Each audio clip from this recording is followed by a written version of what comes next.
Our viewers, karibuni sana. This is the Tubonge talk show where we bring you the best conversations, the most inspiring conversations. I'm your host, Chege Chosen, na tunasema always, ukisubscribe, you won't be charged anything. Make sure you comment. Any guests you want to see on the show, make sure you put it down there. Today, we are privileged to have an amazing guest. All the way from USA. He will tell you the state he lives in. He'll tell you what he does. He'll tell you his story. My goodness me, it's going to be a good show. Welcome. Let us work together for this amazing show. But before anything, let me allow him to introduce himself and what he does. Alafu tuendelee. Karibu sana.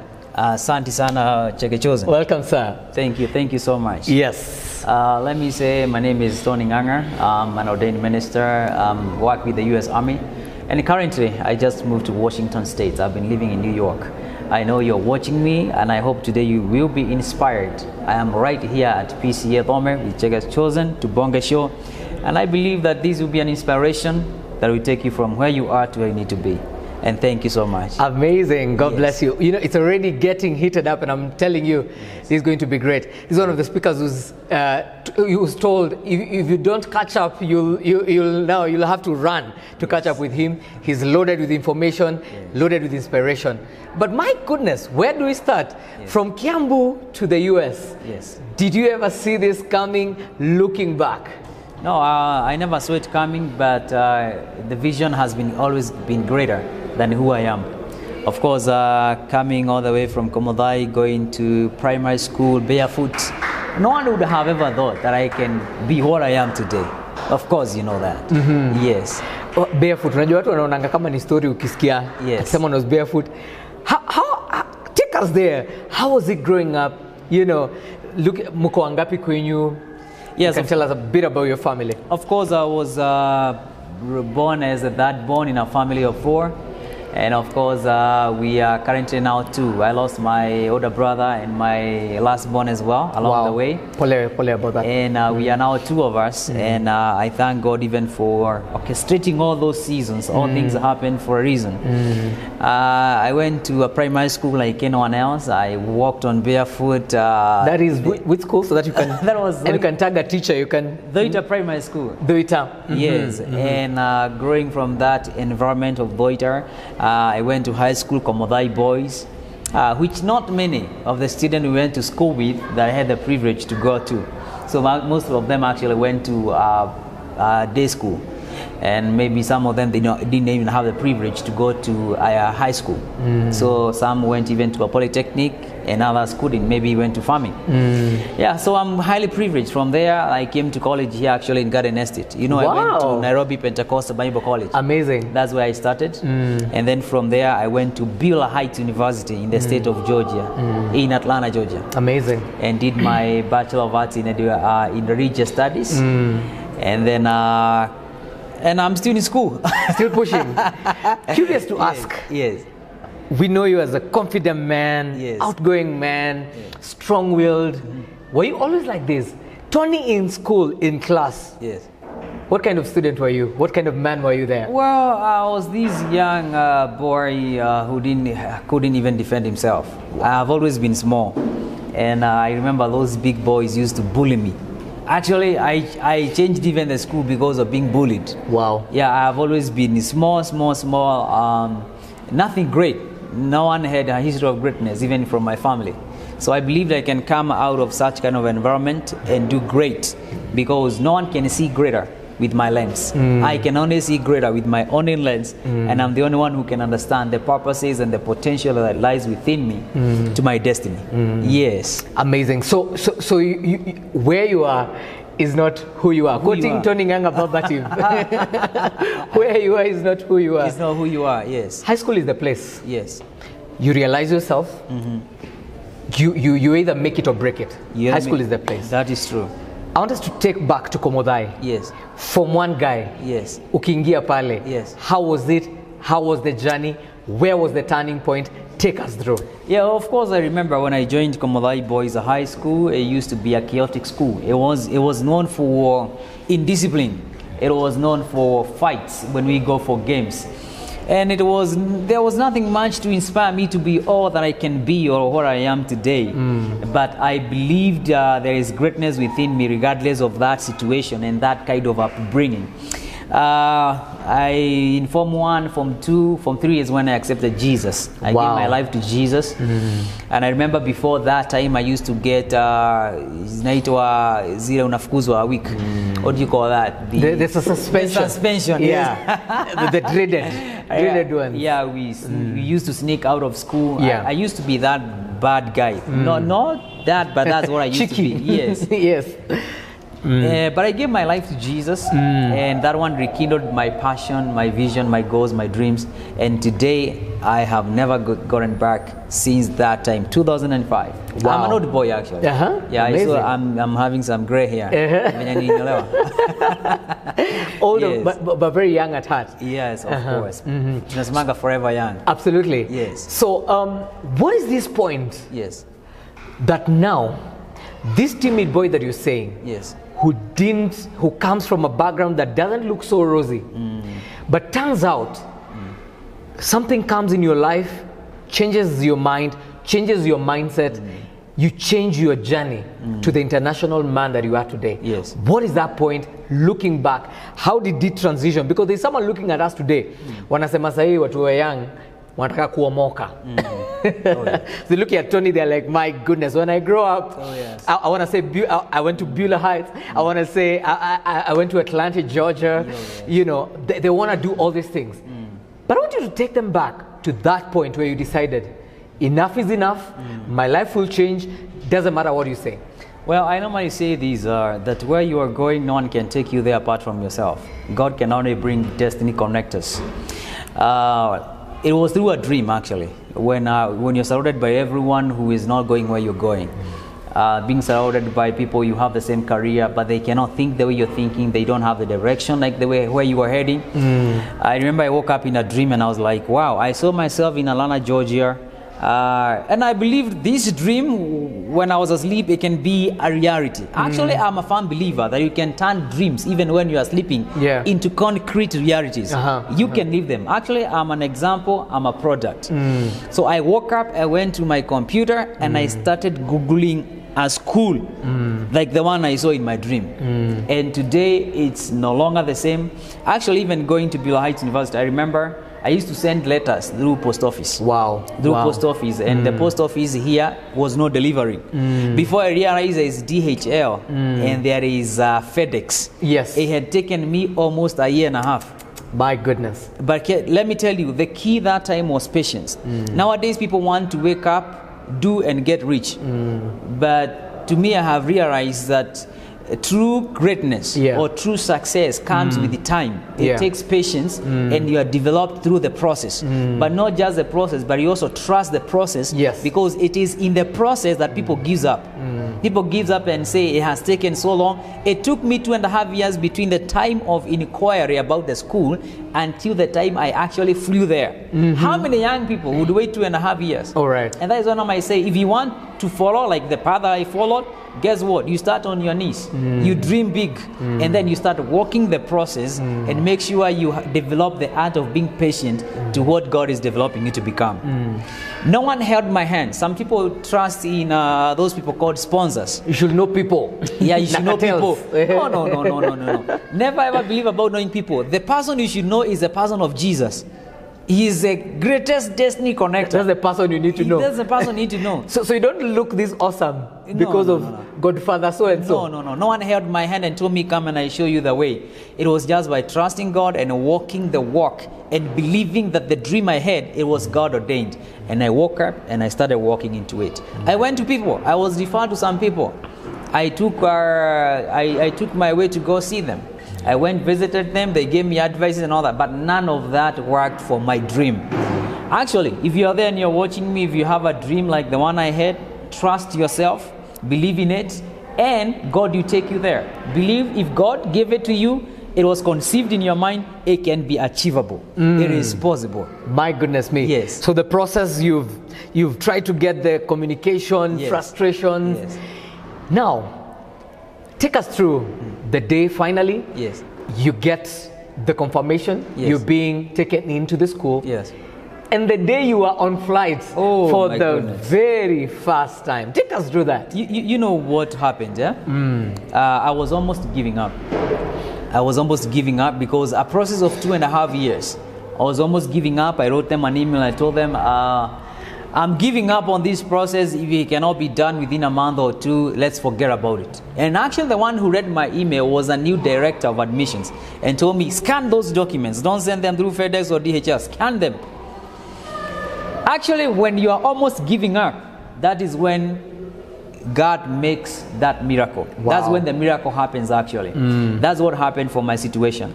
Now, when it came for me to go to the visa interview, Yeah. oh my goodness. Because you are accepted, and then now you go to the embassy. So when I went to the embassy, everyone was telling me, including great men, that I had a lot of belief in them. I had a lot of trust. I was looking upon to have good advice from them. 90% of my friends were telling me, you can have everything you're having, all the papers, all the documentation. Everything is put together. And fail the interview. But I had a different spirit. I used to tell them, no, I can have all these because I'm not like them, those who failed. I am not the kind that is going to try because I did not conceive the vision. God gave me the vision. So He will take me through. And trust me, the question that I was asked, oh my goodness. I was asked, why are you going to the US? I told them, I have nothing to do with the US. You know, as a child of God, you work with confidence. Absolutely. Because most people get there and you are stammering. Yeah, stammering and all that. No. You walk there with the confidence, Yeah. and especially if it's God who is heading you there. Now, long story short, my day to fly out to the US. Getting in the flight for the first time, it was very, very, very traumatizing a little bit. I remember when the flight was getting down at Adana Airport, I almost stood because that time I was afraid of heights. My goodness me, yes. It's not like right now as a paratrooper, you can you can jump from an aeroplane. That time it was very scary. No, it's not the plane going down. It's you who jumps off nowadays. I'm telling you, yes. It was very traumatizing. So there's something that happens in the system when you're landing right there. Adrenaline, it has never happened before, and the rest were like, what are you trying to do? Well, landing there, I didn't have anyone who was waiting for me at the airport. I didn't have anyone. And I remember I waited and waited and waited. But there was a man who was going around looking for someone to pick, who was coming from Africa. And the white guy did not see him. So he was coming and passing me all the time. Eventually he asked me, who are you waiting for? And I told him, I have no one I'm waiting for. I'm just thinking where I can go. Because I am here because of my dream. I am here because my dream has brought me this far. And I believe from here to the next level, God knows what. This man, he had a home where those guys come from jail, where they are hosted for some time. The same man you're meeting? Yes. Talk of divine connection. Divine connections. My goodness God me. will always connect you if He gave you the idea. The problem is that we lead ourselves. We think we are too smart to do things our own way. Actually, it's good to leave things to God, and they work out. So he told me, well, before you figure out who needs to come pick you up, I have passed you here many times. The visitor I'm waiting for is not yet here. I can pick you and take you to my home. At least you can have somewhere to sleep and food to eat and shower. And then from tomorrow, we can figure out who needs to pick you up. Absolutely. Let me tell you, when we headed there, that was my place. That is where it became my home. The new home. Then my new home. That was my new home. I was sleeping in a couch. I was sleeping sometimes anywhere around the couch because I didn't even have a room.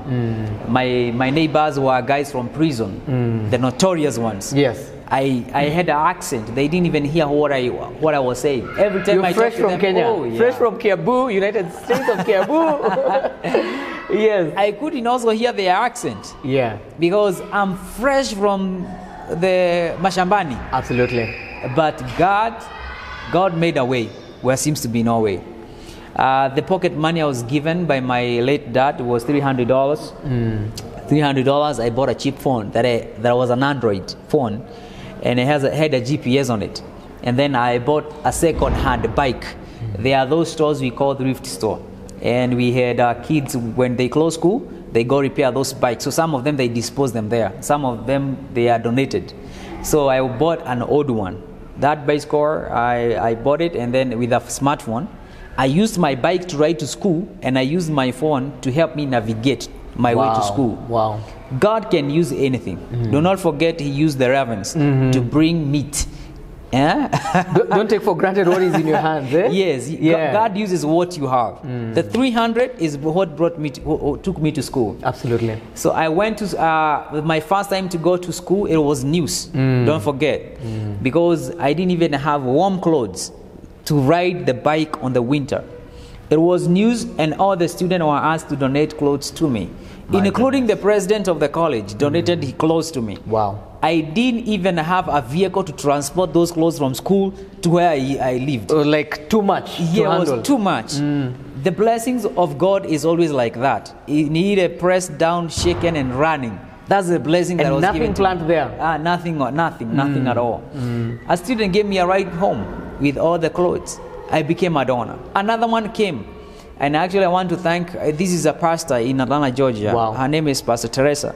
She came and told me, well, I have seen how you are living your life here, and she decided to sponsor my ticket to be riding a bus to school. Wow. Not on a bicycle anymore. No, I was riding a bus after 2 months. I was riding a bus to school.